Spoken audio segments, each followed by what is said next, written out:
नमस्कार साथियों, एक बार फिर से आपका स्वागत है आपके अपने चैनल गॉड दी गड्डी में। साथियों, आज मैं आपके लिए आपके पेपर को बड़ा ही आसान करने वाला तरीका लेकर आया हूं। यदि हमें सिलेबस पता होता है कि किस प्रकार के प्रश्न आएंगे, कितने प्रश्न आएंगे और कौन से प्रश्न हमें आ रहे होंगे, हमें अगर ये सब बातें पता होती है तो हमारे वह पेपर आसान हो जाता है, उसकी कठिनाई दूर हो जाती है। तो इसी कठिनाई को दूर करने के लिए मैं सिलेबस समझाने आया हूँ, क्योंकि पेपर से जस्ट पहले हमें एक बार सिलेबस को समझ लेना चाहिए। हमें क्या आ रहा है, क्या नहीं आ रहा, किसे हमें पढ़ना है, कौन सा टॉपिक हमें छोड़ना है, हम आसानी से जो बिना पढ़े भी कर सकते हैं। इन विचारों को ध्यान में रखते हुए मैंने ये वीडियो बनाया है। ठीक है, तो ध्यान से देखिए। अपठित गद्यांश, 6 प्रश्न आएंगे, 6 अंकों के आएंगे, वन लाइनर होंगे, पैराग्राफ में उनके उत्तर छिपे होंगे। हाँ, आपको भावार्थ करना पहले से आना चाहिए। कक्षा 9 से 12 तक की कक्षाओं के दौरान आपने अपठित पद्यांश और गद्यांश खूब पढ़े हैं। 10वीं में भी पढ़े हैं, 11वीं में भी पढ़े हैं, 9th में भी पढ़े हैं। तो वहीं से कोई ना कोई एक अपठित, जो वास्तव में मुझे लगता है कि आपके लिए पठित होगा। हाँ, आप भूल चुके होंगे लेकिन याद आ जाएगा जब आप दोबारा पढ़ेंगे। तो इनमें से 6 में से 5-5 प्रश्न आप आसानी से कर लेंगे, चिंता करने की कोई आवश्यकता नहीं है। हाँ, देखना चाहे तो 1-2 पैराग्राफ और देख ले गाइड वगैरह में से, बाकी दिक्कत नहीं आएंगी आपको। देखिए, 10 अंक आप आसानी से इनमें ले आएंगे 12 में से, चाहे तो ज्यादा भी ला सकते हैं, 12 में से 12 भी आ सकते हैं। निबंध, निबंध एक ऐसा विषय है जिसमें प्रस्तावना अगर कोई समझ लेता है तो वह निबंध जरूर लिख पाता है। निष्कर्ष निकालते हैं उसको उपसंहार कहते हैं। प्रस्तावना का मतलब आपको जो नॉलेज है उस विषय, उस टॉपिक से संबंधित वो ज्ञान, सामान्य जानकारी आपको प्रस्तावना में लिखनी होती है। और फिर आपके पॉइंट भी दिए हुए आते हैं आजकल। तो अगर पॉइंट न भी दिए हुए आए तो आप पॉइंट बना सकते हैं, कक्षा 12 के विद्यार्थी हैं तो पॉइंट बना ले। पहला प्रस्तावना हो गया, आखिरी उपसंहार हो गया, बीच के 3 पॉइंट ऐड करें और उनके अंदर विवरण भर दें। ज्यादा अच्छा ये रहेगा कि निश्चित पंक्तियां खाली छोड़ दें, पॉइंट लिखते जाएं और पंक्तियां खाली छोड़ लें। कितना आपको करना है? 300 शब्द के लगभग आपको इसका उत्तर करना होता है। तो 300 शब्द का मतलब होता है लगभग 2.5 पृष्ठ, यानी एक पन्ने की दोनों साइड और दूसरा पन्ना आधे से ज्यादा। तो आप बीच बीच में जगह छोड़ते जाए, 8-8 9-9 पंक्तियां, और टॉपिक लिख लें, पॉइंट डाल दें। फिर उसके बाद आप उसके बारे में लिखेंगे तो आसानी होगी, निबंध आसानी से कर पाएंगे। फिर देखिए, पत्र और प्रारूप। क्यों, इसमें जो है ज्ञापन है, निविदा है, विज्ञप्ति है, ये सारे जो टॉपिक है, हालांकि इनमें कोई ज्यादा भेद नहीं है। एक तरफ में दिनांक लिखनी होती है, बीच में शीर्षक लिखना होता है। एक दो आप विज्ञप्ति बना करके देख लेंगे ना, सेम वैसे की वैसी निविदा है, सेम वैसा वैसा ज्ञापन है, बस उनकी भाषा शैली में मामूली सा अंतर है।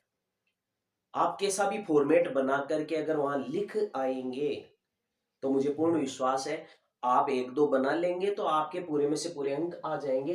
कोई कठिन कार्य नहीं है, मात्र 4 अंकों का है। और पत्र आप पढ़ते आए ही हैं। पत्र आपको पता ही है, औपचारिक और अनौपचारिक। आप अपने प्रधानाचार्य जी को, प्रधानाध्यापक जी को जो भी लिखते हैं वो पत्र, साथ ही साथ अपने माता पिता को, अपने छोटे भाई को, वो भी पत्र है।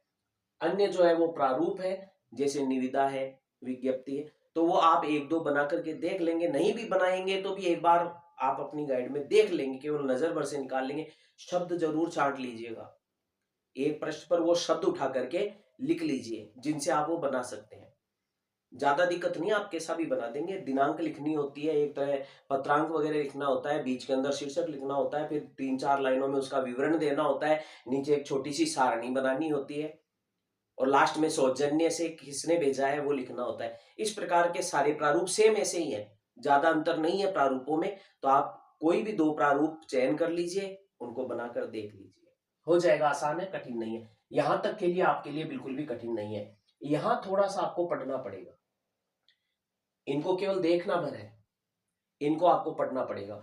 भाषा व्याकरण, लिपि का परिचय, यानी भाषा किसे कहते हैं, भाषा के जो है भेद क्या हो सकते हैं, लिपि कौन कौन सी है, किस भाषा की कौन सी लिपि होती है। व्याकरण है, व्याकरण के अंदर कौन कौन से टॉपिक आते हैं, किस प्रकार पद किसे कहते हैं, शब्द किसे कहते हैं, वाक्य किसे कहते हैं। ये सारी जो है परिभाषाओं में से 2 प्रश्न है वह पूछे जा सकते हैं। 2 प्रश्न 2 अंक के होंगे। अब इनमें देखिए, 2 तो ऑब्जेक्टिव आएंगे, 2 इसमें ऑब्जेक्टिव। अब अपन ऑब्जेक्टिव चेक करते हैं कितने आएंगे। साथियों देखिए यहाँ पर साफ लिखा हुआ है विभिन्न माध्यमों के लिए लेखन, इसमें से 2 ऑब्जेक्टिव आएंगे। फिर इसमें से देखें तो यहाँ पर भी देखिए ये 2 ऑब्जेक्टिव इसमें से आएंगे, 2 और 2 4 हो गए। इनमें से और देख लेते ऑब्जेक्टिव कहाँ आएंगे। साथियों ये देखिए ये रहा 2 ऑब्जेक्टिव, यहाँ पर 3 प्रश्न आएंगे यानी 3 ऑब्जेक्टिव हो गए, तो ये 3 कर लेते हैं। देखिए 3 यहाँ आएंगे, फिर उसके बाद में देखिए ऑब्जेक्टिव 2 यहाँ आएंगे। टोटल ऑब्जेक्टिव काउंट कर लेते हैं, 2 2 4 4 3 7 8 9 10 11 12।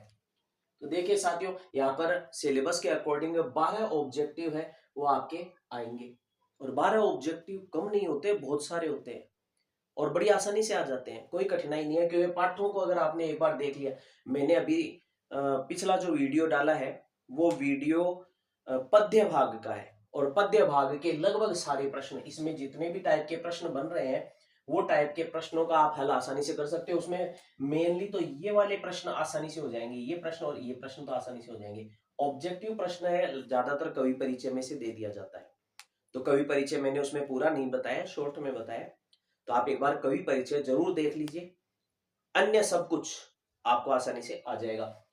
उस वीडियो को देखने से आपको ये भी आ जाएंगे सप्रसंग व्याख्या पद्य की, एकदम क्लियर हो जाएगी सप्रसंग व्याख्या, वो पैराग्राफ में लिख दीजिएगा। सप्रसंग व्याख्या का टॉपिक मैं थोड़ा रुक करके लूंगा, पहले ये देख लेते हैं। शब्द शक्ति, देखिए मैंने बताया शब्द शक्ति में क्या होता है कि शब्दों की शक्ति का ज्ञान किया जाता है। 3 प्रकार की शब्द शक्तियां होती है और उनके 3 प्रकार के शब्द होते हैं।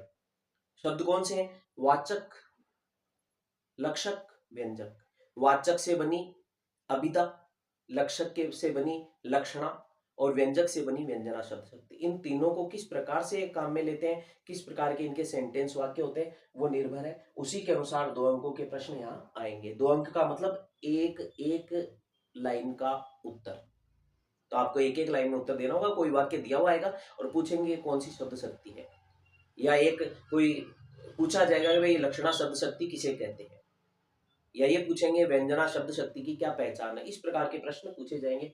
फिर है अलंकार। अलंकार प्यारे साथियों आपके काफी सारे, मैंने अलंकार का बहुत अच्छा वीडियो बना रखा है, मुझे विश्वास है उस वीडियो से बाहर कोई भी टॉपिक नहीं आएगा। मैंने कम से कम भी 40 के करीब, 40 से क्या 50 से उदाहरण होंगे, 30 40 50 के आसपास उदाहरण है, बहुत अच्छे उदाहरण उसमें मैंने लिख डाले हैं। आप चाहे तो 2 वीडियो बनाए, एक तो समझाने वाला, एक उदाहरण वाला, तो आप दोनों देख सकते हैं, आसान है। खाली स्थान में सवाल आना चाहिए मेरे विचार में इनका। रिक्त स्थान देखिए 6 रिक्त स्थान है, सारे रिक्त स्थान के रूप में प्रश्न आने वाले हैं, खाली स्थान छोड़ करके आएंगे, तो यहाँ पर 2 अंकों के 2 प्रश्न आराम से आ सकते हैं।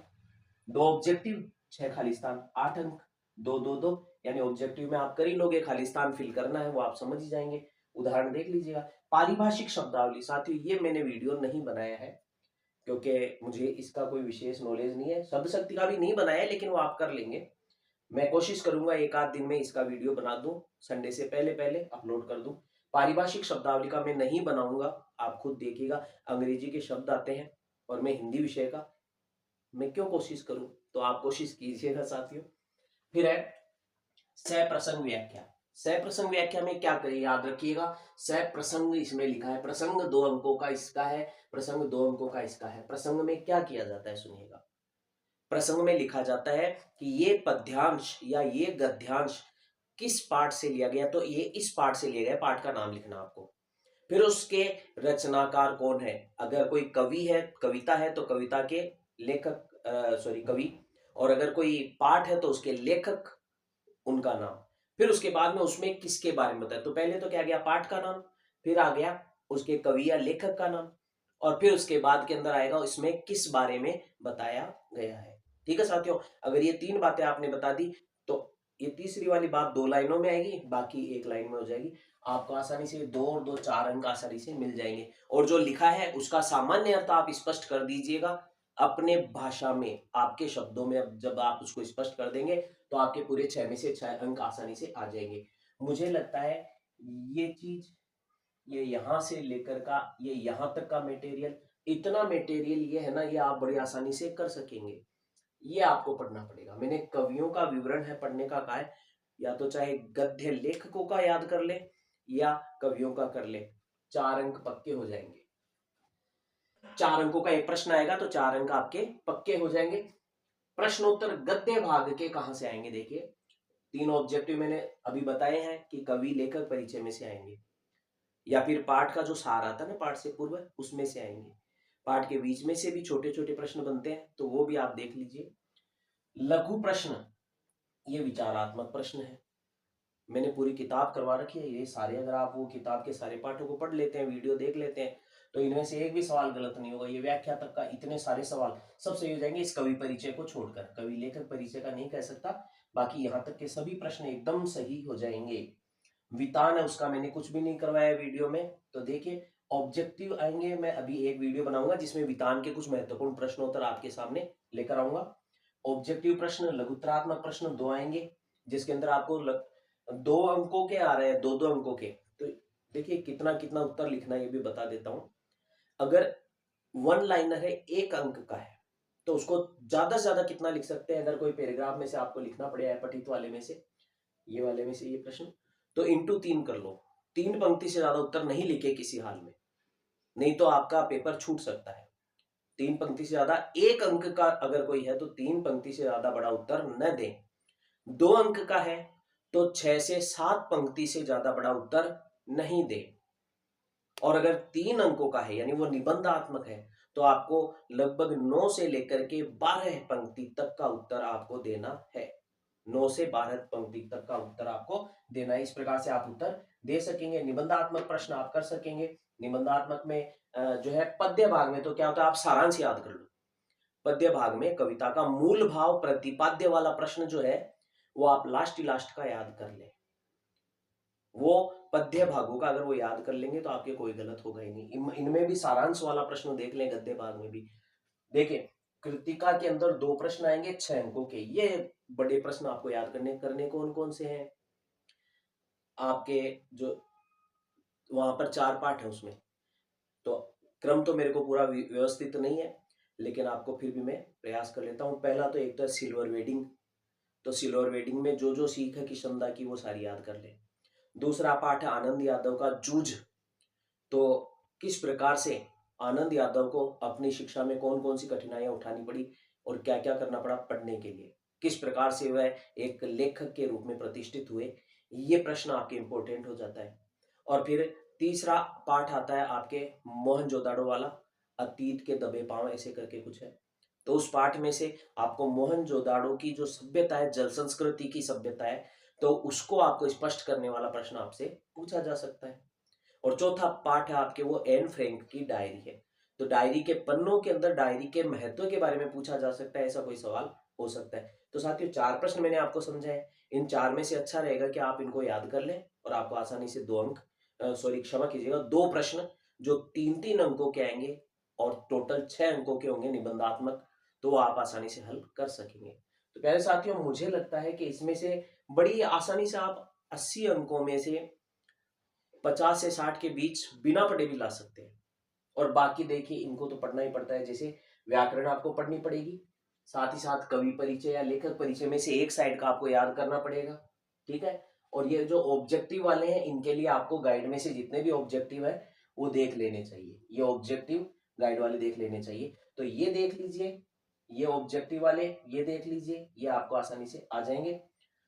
एक जो प्रश्न है जो ये माध्यमों के लिए लेखन, माध्यमों के लिए लेखन, ये ऑब्जेक्टिव तो आप आसानी से कर पाएंगे क्योंकि ऑब्जेक्टिव में हल कर सकेंगे, लेकिन ये वाला प्रश्न थोड़ी दिक्कत देगा।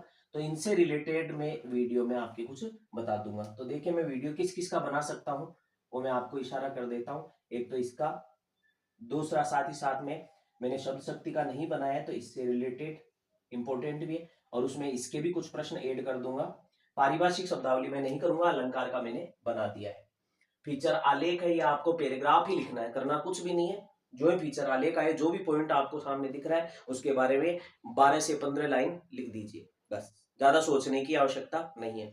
एक प्रश्न जरूर याद कर लीजिएगा, फीचर और आलेख के अंदर अंतर क्या है, वो अंतर वाला प्रश्न जरूर याद कर लीजिए। आजकल ये वाला प्रश्न पूछा जाने लगा है, तो ध्यान रखिएगा, ये याद कर लें। फिर है एक में आपको यहां पर ये वितान, वितान के जो है कुछ प्रश्नोत्तर महत्वपूर्ण, ऑब्जेक्टिव तो नहीं कह सकता, लेकिन ये वाले कुछ प्रश्न मैं आपके सामने लेकर आऊंगा। अगला वीडियो मेरा जो होगा वो संभावित है परसों सुबह तक आपको मिल जाएगा। तो परसों सुबह तक के वीडियो में आपको ये सारी चीजें मिलने वाली है।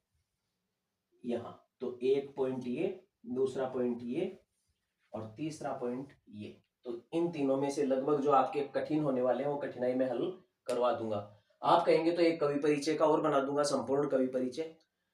तो साथियों, वीडियो देखने के लिए धन्यवाद, और आप इस वीडियो को शेयर कर दें ताकि आने वाले समय में काफी सारे विद्यार्थी हैं जो इंतजार कर रहे हैं कि हमारी पूरी तैयारी हो जाए। मुझे लगता है अभी जो आपने समझा है उसके बेस पे 50 से 60 आ जाएंगे, और मेरा ये वीडियो आप रविवार को अगर देख लेंगे जो अब बनाऊंगा, वो वीडियो देखते ही आप आसानी से 70 के आसपास या 70 से ऊपर पहुंच जाएंगे, चाहे उसने पूरे साल कुछ भी न पढ़ा हो। लेकिन ये वीडियो देख लीजिएगा, मैंने सारी पूरी किताब के वीडियो डाल रखे हैं, उनको देखना आवश्यक है। ठीक है साथियों, धन्यवाद। जय सिया राम।